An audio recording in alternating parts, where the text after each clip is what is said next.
ఏమో పచ్చనిది, కోయిలేమో నల్లనిది, అయినా ఒక మనసేదో ఆ రెండింటి కలిపింది. చిలకేమో పచ్చనిది, కోయిలేమో నల్లనిది, అయినా ఒక మనసేదో ఆ రెండింటి కలిపింది.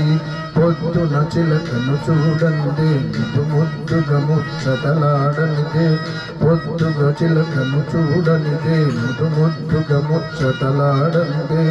చివురులు ముట్టదు చిన్నారి కోయిల, చిలక ఊగదు కొమ్మ ఊయలా. ఈ కొమ్మ మీద రంగున్నాయి, ఒక పుటిలోన రామచిలకుంది, ఒక పుటిలోన కోయిలుంది.